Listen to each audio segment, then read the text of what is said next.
Shalom Bapak Ibu Saudara-saudaraku yang terkasih dalam Kristus. Kita bersyukur jikalau Tuhan masih memberkati, memberikan kita kekuatan, kesehatan, dan juga keteduhan di dalam hati kita semuanya. Sungguh kita adalah orang-orang yang dikasih Tuhan, dan itu karena setiap permohonan dan doa kita senantiasa didengarkan Tuhan. Saatnya bagi kita untuk menerima firman-Nya renungan hari ini. Sebelumnya kita bernyanyi.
Kita berdoa. Kasih karunia dan damai sejahtera dari Tuhan Allah Bapa dan dari anaknya Tuhan Yesus Kristus menyertai saudara sekalian. Amin. Sahabat firman Tuhan, hari ini Rabu tanggal 26 Juli, firman Tuhan dari Matius 21 ayat yang ke-22.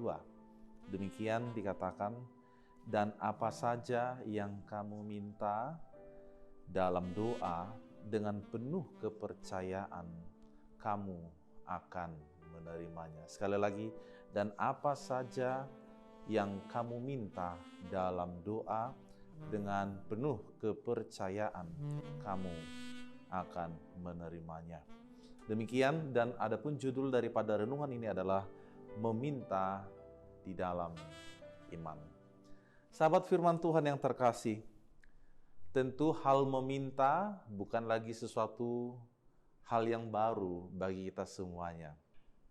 Benar bukan? Karena memang pasti kita semua pernah memasuki atau menjalani tahapan yang seperti ini. Kita meminta apapun itu. Yang pasti setiap saat di dalam doa permohonan kita sedang mengadukan atau sedang menyampaikan permintaan kita kepada Tuhan. Nah, coba kita lihat juga di dalam kehidupan kita sehari-hari. Bagaimanakah teori keseimbangan mengajarkan tentang hukum menerima untuk memberi, atau juga sebaliknya memberi untuk menerima. Bahkan di dalam kehidupan kita sebagai orang Batak, hal ini juga sudah lama terjadi. Menerima untuk memberi, dan memberi untuk menerima. Istilah yang dikenal di dalam kita orang Batak, yang pada dahulunya kita juga masih berada di kampung halaman kita, itulah yang disebut dengan marsiadapari. Yang mana hal ini dilakukan di dalam pekerjaan di ladang atau di sawah. Jikalau contohnya, saya pergi ke ladang orang atau ke sawah orang, untuk membantu dia di saat memanen atau di saat mengolah lahannya, mencangkul. Saya tidak dibayar apa-apa. Tetapi suatu ketika bahagian saya juga melakukan hal yang serupa, apakah itu sedang memanen ataupun sedang menanam dari benih tanam-tanaman, maka yang lain teman saya tadi itu juga dia akan membalas jasa yang saya berikan. Inilah yang disebut dengan memberikan jasa. Nah, keadaan ini dilakukan adalah untuk saling membantu di dalam keterbatasan yang ada. Saling membantu, saling memberikan support, sehingga pekerjaan yang berat itu dapat terselesaikan dengan tepat waktu.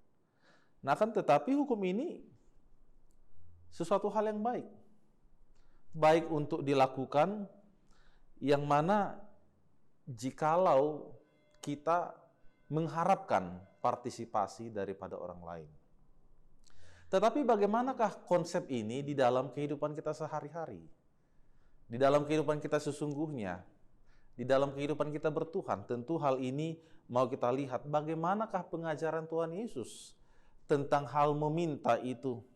Jikalau kita melakukan hal tadi yang saya sebutkan itu baik, tetapi apakah demikian juga kita memahami di dalam konsep kehidupan kekristenan kita? Oh, ternyata iman kita mengajarkan bukan demikian. Jikalau kita memberi, bukan supaya kita juga mendapatkan. Atau jikalau kita sedang meminta, bukan suatu ketika kita juga harus memberi. Tidak demikian.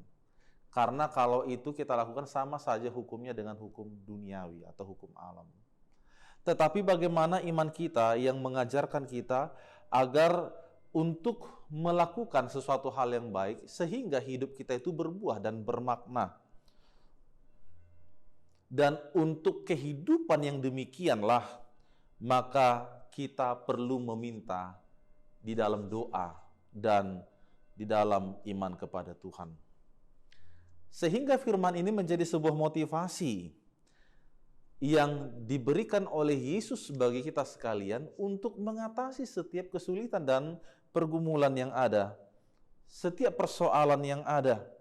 Bahkan agar menyemangati kita bagaimana kita mencari sesuatu hal yang baik. Ketika kita menyadari hidup ini adalah hidup yang sudah diubah, hidup yang sudah diberkati Tuhan, hidup yang sudah diselamatkan oleh Tuhan, maka jawaban daripada hidup kita adalah ketika kita tetap berseru kepada Tuhan, meminta kepada Tuhan, segala apa yang kita harapkan datang dan terjadi dalam kehidupan kita. Dan jikalau Tuhan juga sudah memberikannya kepada kita, maka kita juga diharapkan untuk menjadi saluran sukacita, menjadi hidup yang bermakna, hidup yang berkualitas, hidup yang bersukacita bagi orang-orang lain. Oleh karena itu saudara-saudaraku sekalian, sungguh indah firman Tuhan yang kita dengarkan pada saat ini.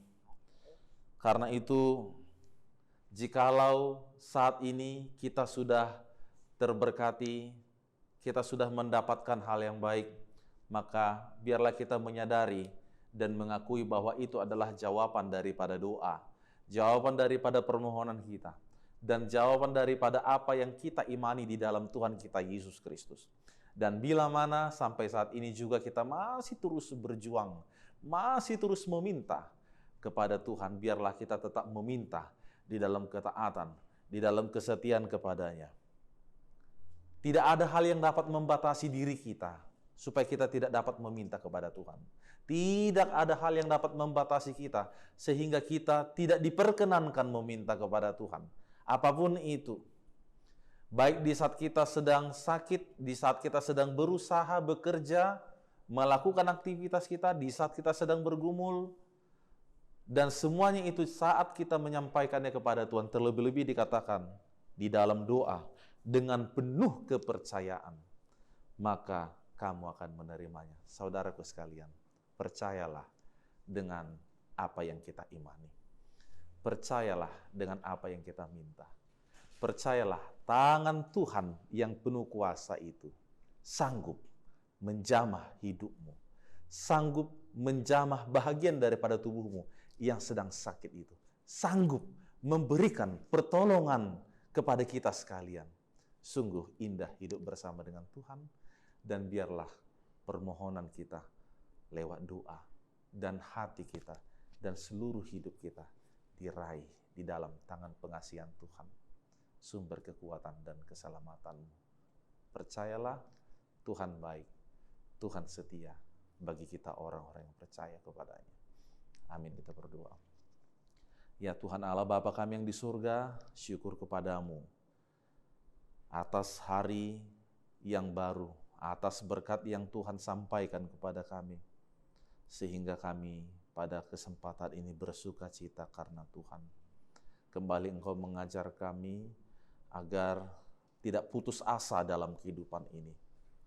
Kami dapat menjalani semuanya itu bersama dengan Tuhan, dan Engkau telah mengatakan apa saja yang kami minta di dalam doa dengan penuh kepercayaan, maka kami akan menerimanya. Kami percaya Tidak ada satupun hal yang mustahil bagi Tuhan, yang tidak mampu Tuhan selesaikan dan Tuhan berikan. Bukan persoalan, bukan kesulitan, bukan keluhan yang lebih besar daripada kuasa-Mu. Dan kami percaya kehebatan Tuhan yang lebih tinggi di atas segala-galanya. Biarlah kasih-Mu menggapai kehidupan kami. Itu yang kami telah rasakan di dalam anak-Mu Tuhan Yesus Kristus, yang telah menebus kami, mengangkat kami, memberikan hidup yang baru kepada kami lewat karya penebusan-Mu. Maka kami percaya juga Engkau di dalam anugerah-Mu, di dalam kuasa-Mu, di dalam mujizat-Mu, dan di dalam segala kebolehan Tuhan, Engkau akan menghadirkan sesuatu hal yang indah di dalam kehidupan kami ini.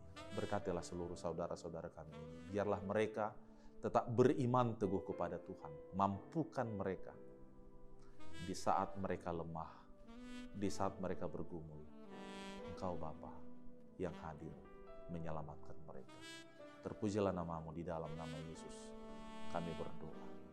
Anugerah Tuhan kita Yesus Kristus dan kasih setialah Bapa dan persekutuan Roh Kudus kiranya menyertai saudara sekalian. Amin. Salam sejahtera, Tuhan Yesus memberkati.